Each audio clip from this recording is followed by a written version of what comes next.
lived in a luxury penthouse in one of New York's tallest buildings. He was extremely rich and powerful, a self-made businessman known as a living legend. Because of his pride and obsession with success, Damian ignored his family. As a result, his only daughter left him and chose a simple life as a social worker, rejecting his wealth. Damian never looked back until fate hit him hard. He was now old and suffering from incurable cancer. His money could not save him, and the thought of growing old felt like an insult to him. Damian refused to accept death. He was determined to defeat both age and illness. That's when he found a business card from Phoenix Biogenic Lab that promised help. At the lab, he met Dr. Albright, a genius scientist. He introduced Damian to a technology called shedding. Shedding could transfer a person's consciousness, memories, and identity into a new young healthy body. Damian was stunned. Damian asked Dr. Albright how many people had already gone through the shedding process. Albright replied that fewer than a dozen people had used it because the technology was very rare and meant only for special individuals. He then showed Damian the body meant for the transfer, a young, healthy body created in a lab. It was not a real person, but a genetically engineered, empty vessel ready to receive Damian's consciousness. Everything felt like science fiction to Damian. Albright explained that this technology was highly secret and only offered to people whose death would be a loss to humanity, like Edison, Einstein, or Steve Jobs. Then Albright revealed the cost, $250 million. The biggest condition was that Damian Hale must officially die. He would have to leave behind his identity, wealth, and past life and live under a new name. Damian had little time to decide. His life was slipping away fast. Back home, he searched for information about shedding but found almost nothing except an interview of a neurologist who believed death was just a disease and that humans could one day move into better bodies. While watching the interview, Damian suddenly collapsed. He survived after being rushed to the hospital, but now he knew death could come anytime. From the hospital bed, Damian called Albright and agreed to the procedure. Albright reminded Damian one last time that once he agreed, there would be no return to his old life. The world would have to believe that Damian Hale was dead. Damian accepted the condition. The next day, he went to New Orleans as instructed. He invited his only friend and business partner, Martin, to a restaurant. Albright had already planned everything. Something was mixed into Damian's coffee. After drinking it, he suffered a severe allergic reaction and struggled to breathe. An ambulance arrived immediately and took him to Albright's secret lab. Damian was still alive when he was placed into the shedding machine. On the other side was the empty, lab-made body. Albright warned him to remove any metal, as the machine was fully magnetic. Damian said he had none, and the process began. Bright lights and spinning images filled Damian's vision. Then everything went dark. When he opened his eyes, a doctor stood in front of him and asked if he could hear and what his name was. Damian answered, but the doctor walked away without reacting. Damian feared the process had failed until he looked at his hand. It was the hand of a young man. The process had worked. Damian's body was completely changed. He was now young, strong, and handsome. Beside him lay his original body, now dead, which the doctors later handed over to his family. To the world, Damian Hale no longer existed. He had to live with a new identity. At first, Damian struggled to adjust to the new body. He had trouble walking and speaking and often suffered from seizures and hallucinations. Albright explained these were side effects and that the body and mind needed time to sync. Albright gave him red pills and warned him to take them every day for a year. They were essential to control the side effects. Stopping the pills would cause severe pain, vomiting, and death. Damian then began physical training. Slowly, he felt his new strength. For the first time in years, he could breathe freely. He laughed, ran, and felt pure joy, like a child given a second life. Once his body fully adjusted, Albright gave him a new identity, Edward Kidner, a man whose parents and sister had died in an accident, leaving him alone in the world. With a week's supply of pills, Edward moved into his new luxury home. He embraced his new life and enjoyed everything he had missed before. One morning, while playing basketball with his neighbors, Edward felt incredible speed and power. He easily outplayed everyone. Impressed, one of the players approached him and introduced himself as Anton. Anton told him that he lived near Damian's house. Soon, the two became good friends. Anton believed strongly in fate and always wore a coin necklace, which he considered lucky. When Anton said he had come to the city just to enjoy life, Damian made him his partner. Together, they began living a wild and luxurious life, and Damian enjoyed his youth to the fullest. One day, Damian forgot to take his pill. Suddenly, he suffered a seizure, followed by a severe headache and disturbing visions of military mission, a woman, a sick child, a farmhouse, and a water tower painted like a pumpkin. The visions felt real, like memories rather than hallucinations. He collapsed collapsed in the bathroom but quickly took his medicine and survived. The next morning, Damian went to Albright's office and described everything: the sick child, the unknown woman, and the pumpkin water tower. He also said the child looked at him with hope, as if she were his own daughter. Albright dismissed it as a minor side effect, saying it was just hallucinations caused by the new body and mind mixing old memories. He claimed the images had no real meaning and told Damian not to worry as long as he kept taking his pills. Suddenly, Damian was shocked. "How did you know the woman was Mexican?" "I never told you that." Albright looked uncomfortable and quickly avoided the question. He handed Damian a flight ticket and advised him to go on a short trip to clear his mind and create new memories. He warned Damian never to skip his medication again. Damian did not argue at that moment. He took the ticket and began preparing for the trip, but the strange visions kept replaying in his mind like real memories. Out of curiosity, he searched online for the pumpkin water tower. To his shock, he found an exact match. The tower was real and located in St. Louis. Damian realized that Albright was hiding something. For emergencies, he had secretly stored money in a cemetery. He retrieved the cash and left for the trip. Albright's men followed him closely, but at the airport, Damian managed to escape them. Instead of flying to Hawaii, he secretly bought a ticket to St. Louis. He arrived near the same pumpkin water tower from his visions and found a farmhouse nearby exactly like the one in his memories. The door was already open. Inside, Damian found a photograph of the same woman he had seen in his visions, along with medical bills and a picture of the sick child who called him father. As he went deeper inside, Damian froze. He saw a photograph of the man whose body he was now living in. The truth hit him hard. The woman was that man's wife, and the child was his daughter. Albright had lied. The body was not lab-made. It belonged to a real person, and the visions were not hallucinations. They were the man's real memories. Damian learned that the man whose body he was using was a retired soldier. Guilt filled his heart. He wanted a new life, but not at the cost of stealing someone else's. Suddenly, a woman appeared behind him with a gun, mistaking him for a thief. She warned him to leave, saying she had already spent all the insurance money on her daughter's treatment. When Damian turned around, the woman froze in shock. Crying, she called him Mark. She was Madeline, the wife of Mark, the man whose body Damian now lived in. Madeline believed her husband was dead, and seeing him alive left her in disbelief. Damian tried to explain that he was not Mark, but before he could speak, he noticed shadows outside and loud knocking at the door. Damian realized Albright's men had found him. He took Madeline's gun and opened the door. One of Albright's men attacked him, twisted his arm, and restrained him. Another man grabbed Madeline and knocked her unconscious. That's when Damian saw the truth. Anton was there. Anton was not his friend. He was Albright's man, secretly spying on Damian the entire time. Furious, Damian demanded answers. He had been told the body was lab-made, but it belonged to a real person. Damian demanded to know why they had destroyed Mark's family. Anton revealed that everything was done with Mark's consent. Mark needed money to save his seriously ill daughter, so he sold himself to them. After Mark was gone, Albright arranged insurance money for Madeline, which helped pay for their daughter's treatment. Madeline was never told the truth. She was made to believe her husband had drowned. Damian was shocked, but now that Madeline had seen her husband alive, she could expose Albright. For that reason, Anton planned to kill both Madeline and her daughter. Damian begged Anton to spare them, but Anton had clear orders from Albright. If Damian interfered, he was to be killed as well. However, Albright had made one mistake. He had placed Damian into the body of a trained soldier, and along with the memories, the soldier's combat skills were still active. Using those skills, Damian took down Albright's men one by one. Anton was badly injured in the fire, and Damian escaped with Madeline. Madeline still believed Damian was her husband, Mark. Confused and angry, she asked who the attackers were and where he had been all this time.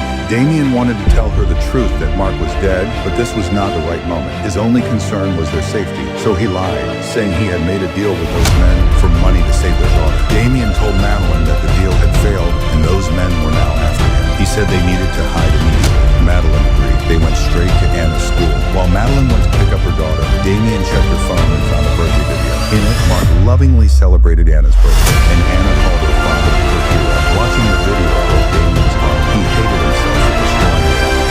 Soon, Madeline returned to Anna. Seeing Damian, Anna happily hugged him, believing he was her father. Damian became emotional and thought of his own daughter, but he silently promised to protect her at all costs. He took them to a motel.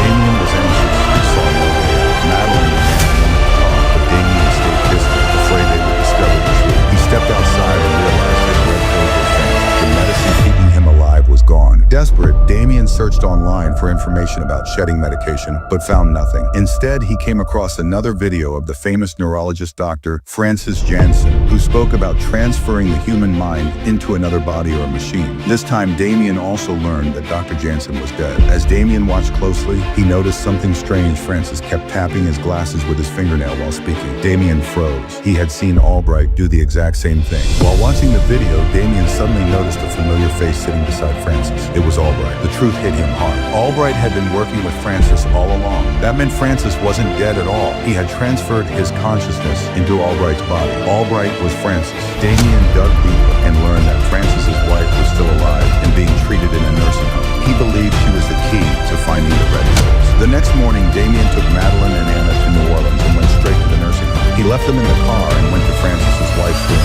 hoping to find the pills. Instead, he discovered that she was mentally ill and couldn't help. Realizing a direct approach wouldn't work, Damian took a risky step. At gunpoint, he forced the staff to call Francis. Francis rushed in, deeply worried about his wife. The moment he entered the room, Damian aimed a gun at him and demanded a large supply of red pills. Francis tried to distract him and then revealed the shocking truth. Damian had been told only half the story. The red pills were not saving Damian's life. They were slowly, permanently erasing his consciousness and memory. If Damian took the pills for 1 full year, Mark would be completely erased and the body would become Damian's forever. But if Damian stopped taking the pills for just 1 week, Damian's consciousness would die and Mark would return to his body. After learning the truth, Damian was torn. He now had a choice: save himself or bring Madeline's husband, Mark, back to life. For the moment, Damian decided the safest option was to take the pills and escape. He forced Francis at gunpoint to go to his lab. But as they stepped outside, one of Francis's elite men attacked Damian. Francis ordered his man to lock Damian in the trunk of a car and take him to the lab. The man dragged Damian toward the car, but before he could trap him, Madeline suddenly appeared. The distraction gave Damian a chance to fight back. He killed all the men, except one. The last man overpowered Damian and began choking him. Just as Damian was about to lose consciousness, Madeline picked up a gun and shot the attacker. The bullet grazed his ear and he collapsed. In that moment, Damian noticed a coin pendant around the man's neck, the same lucky coin Anton was wearing. The truth was clear. Anton was not dead. Francis had transferred Anton's consciousness into this man's body. Damian grabbed the red pills from him and escaped with Madeline's hand. After everything she had seen, Madeline could no longer stay silent. She asked Damian to stop the car and demanded the truth of what was happening and where he was taken. Damian knew he couldn't lie. He told her everything, how Francis had deceived him with a fake story about a lab-made body and placed him inside her husband Mark's body instead. Madeline's world collapsed in an instant. She broke down in tears and told Damian to leave her sight, but Damian did not run away. He apologized and promised to protect Madeline and Anna first. He said he would take them to a safe place, give them enough money to live happily, and then disappear from their lives forever. Somehow he managed to calm her down. Damian now needed help, and there was only one person he trusted: his old friend Martin. He took Madeline and Anna to Martin's house and told him the entire truth. At first, Martin thought Damian was a fraud because he had seen Damian die, but Damian convinced him by recalling personal memories only the two of them had shared. Martin finally agreed to help. Damian asked him to buy a house on a remote, safe island and arrange a private plane. Martin said he needed some time to set everything up. During this time, Damian, Madeline, and Anna hid at Martin's house. Damian spent time with Anna, giving her the fatherly love she deserved. Seeing this, Madeline slowly began to trust him and later apologized for her earlier behavior. After some time, Damian and Madeline realized Anna was missing and started searching for her. While searching, Damian noticed something strange. Every mirror in Martin's house was covered with curtains. He found Anna in a room playing with a gun.